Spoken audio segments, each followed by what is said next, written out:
CPU cabinet है, ठीक है। कई बार बोलते हैं हम इसको सीपीयू भी बोलते हैं, सेंट्रल प्रोसेसिंग यूनिट। ये कंप्यूटर का क्या कहलाता है? ब्रेन कहलाता है, ठीक है। इसको कंप्यूटर का मस्तिष्क भी कहा जाता है। क्यों कहा जाता है ये मैं बता देता हूँ। देखिए जैसे हम इस कैबिनेट को ओपन करते हैं, ठीक है, तो जैसे हम कैबिनेट को ओपन कर रहे हैं तो बहुत सारे इंटरनल एलिमेंट्स यहाँ पर दिखाई दे रहे हैं। तो जैसा आप देख सकते हो यहाँ पर, देखिए नजदीक लाना है इसकी जरा, यहाँ पर हम आपको दिखा रहे हैं। ये जो दिख रहा है आपको, ये बॉक्स में जो संरचना दिख रहा है, ये होता है SMPS, switch mode power supply. इसके बिना इसमें सिस्टम में पावर सप्लाई नहीं होती है। अगर ये नहीं होगा तो हम इसमें पावर सप्लाई नहीं कर पाएंगे। तो ये होता है SMPS, ठीक है।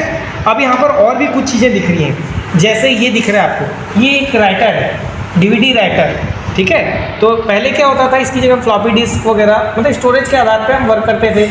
तो यहाँ पे फ्लॉपी ड्राइव होता था। फ्लॉपी ड्राइव के बाद ये यहाँ पर ये राइटर हो गया।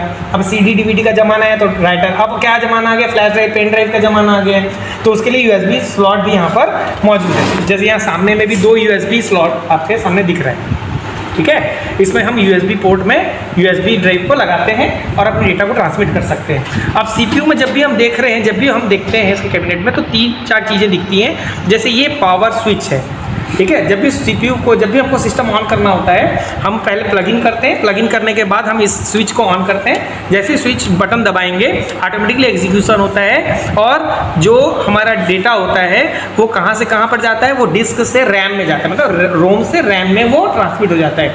ऑटोमेटिकली एग्जीक्यूशन होने के बाद रोम से रैम में जब जाता है तो हमको डिस्प्ले पर, मॉनिटर स्क्रीन पर हमको जो भी चीज़ दिखाई देती है, जैसे विंडोज़ है, MS विंडोज़ ऑपरेटिंग सिस्टम है, तो हमको दिखाई देता है। इस पर्टिकुलर प्रोसेस को, यानी सिस्टम के ऑन होने के प्रोसेस को हम बोलते हैं बूटिंग, ठीक है। तो कंप्यूटर की स्टार्ट होने के प्रोसेस को हम क्या बोलते हैं? बूटिंग। ये बटन स्विच ऑन करना पड़ता है, ठीक है। समटाइम्स क्या होता है, हमारा किसी कारणवश वो सिस्टम हैंग हो जाता है। तो सिस्टम हैंग होने के बाद हम देखते हैं कि वो कुछ प्रोसेस नहीं हो रहा, ना माउस से क्लिक हो रहा है, ना कीबोर्ड से काम कर रहा है, तो हमको उसको रीबूट करने की आवश्यकता होती है, ठीक है। तो कोल्ड बूटिंग, वार्म बूटिंग, 2 प्रकार की बूटिंग होती है। तो हम जैसे ही रीबूट करना चाहते हैं, रीबूट करने के लिए हमारे पास यहाँ पर एक रीस्टार्ट बटन होता है, देखो छोटा सा बटन है। हम इस बटन को प्रेस कर देते हैं। प्रेस कर देंगे तो क्या होता है? सिस्टम ऑटोमेटिकली रीबूट हो जाता है, यानी फिर से वो, जैसे आप मोबाइल में रीसेट करते हैं ना, फिर से स्विच ऑन रीस्टार्ट कर देते हैं या स्विच ऑफ करके स्विच ऑन कर देते हैं, हैंग होता रहता है। तो उसी प्रकार हम इस बटन को दबाते हैं तो रीबूट हो जाता है, ठीक है।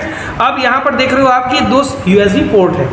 तो USB तो आप सब जानते हैं, मोबाइल में C5 आ रहा है, वायर केबल आ रहा है, तो उसमें USB भी होता है, आप देख रहे हैं अडाप्टर के साथ में। आप उसको यहाँ लगाकर इसको इंटरकनेक्ट कर सकते हैं। ये ऑडियो वीडियो पोर्ट है, माइक का भी पोर्ट है, ठीक है, पोर्ट है ये सब, जिसमें हम प्लग इन करते हैं, ठीक। इसके बाद देख रहे हो आप अंदर में, इसे बैक साइड में देखो, ये बैक साइड में भी बहुत सारे पोर्ट हैं, ठीक।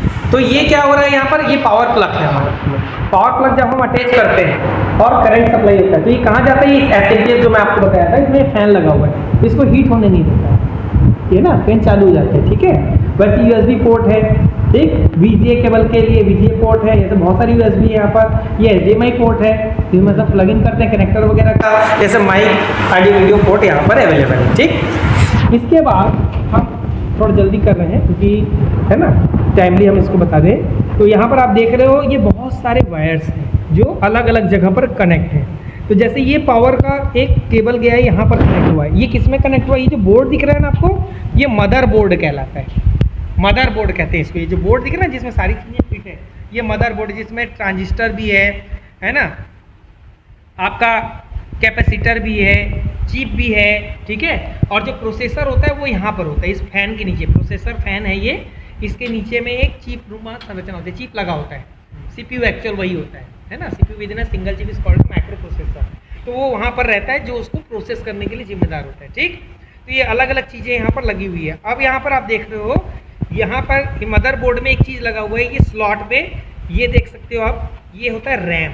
देखिए ये रैम है ना, मोबाइल में सुने हो ना, रैम इंटरनल मेमोरी सपोर्ट करता है, जो प्रोसेस के लिए जिम्मेदार है। एक्चुअल में रैम जो होता है प्रोसेसिंग के लिए जिम्मेदार होता है।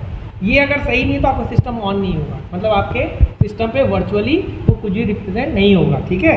तो ये रैम है, अलग अलग प्रकार के रैम होते हैं, DDR, DDR2, DDR3, DDR4, अभी मार्केट DDR5, DDR है ना 4-5 तक भी चल रहे हैं। तो ये यहाँ पर हमारा देख सकते हो, ये आपका रैम है, ठीक। ये इंटरनल मेमोरी है। हम अगर कुछ प्रॉब्लम होती है तो हम इसको ऐसा पहुँच करके आप जो है रैम को यहाँ स्लॉट पे फिट कर सकते हैं आप। ये 2 स्लॉट दिया है, तो यहाँ पर आप बढ़ा सकते हो रैम को।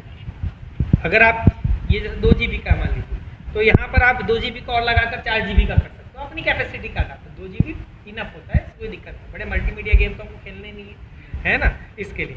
अब ये देख रहे हो आप यहाँ पर एक केबल यहाँ से लगा हुआ है, कहाँ पे जाके लगा हुआ है, ये हार्ड डिस्क है, ये दिख रहा है स्टील का, ये जो है ये हार्ड डिस्क है, ठीक है।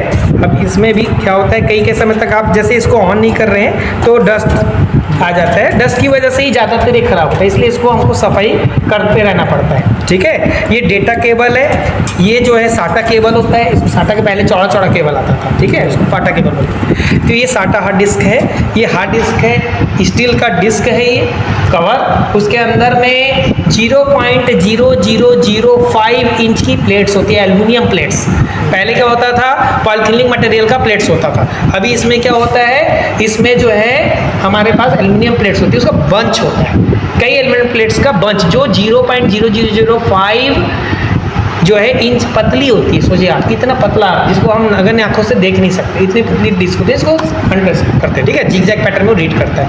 तो ये सारी चीज़ें जो हमारे पास, ये क्या है हमारा CPU कैबिनेट और CPU फिट है, ठीक है। तो फिर नेक्स्ट क्लास में मैं आपको इसके बारे में और बताऊँगा डिटेल से, ठीक है। तो यहीं क्लोज करते हैं।